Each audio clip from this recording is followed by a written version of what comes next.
Kaixo, gaurkoan, kalkulu gorrien munduan murgilduko gara. Tresna simplea dirudi, baino sekulako indarra dauka.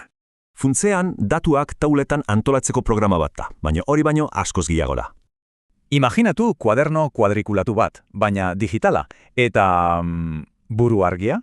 Ikus dezagun nola dabilen. Begira, dena sare simple honetan hasten da.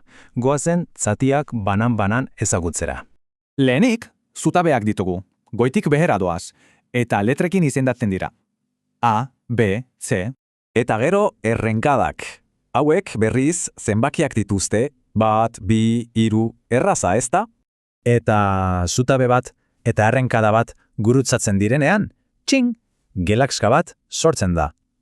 Hau adibidez, B20 litzateke. Ondo, sare bat da, bai. Baina zertarako balio du guztionek? Begira. Pentsa nota jarraitzeko, zure dirua kudeatzeko, edo lanen zerrendak egiteko ere, denetarako balio du.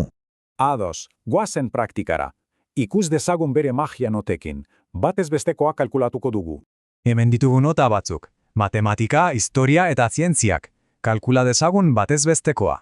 Baina ez dugu eskuz egingo, noski horretarako formulak daude. Utzi diezaiogun berari lan egiten. Hau da, gakoa. Beti berdin ikurrarekin hasi.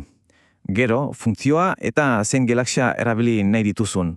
Eta, wala, batez bestekoa bere hala agertzen da, baina honena orain dator. Imaginatu, historiako nota ez dela 6koa, 8koa baizik.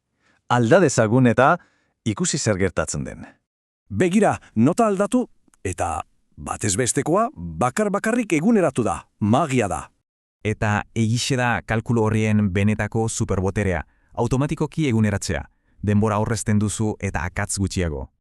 Eta orain, zure txanda. Pentsa, zer simplifikatuko zenukezuk tresna honekin, aukerak amaigabeak dira.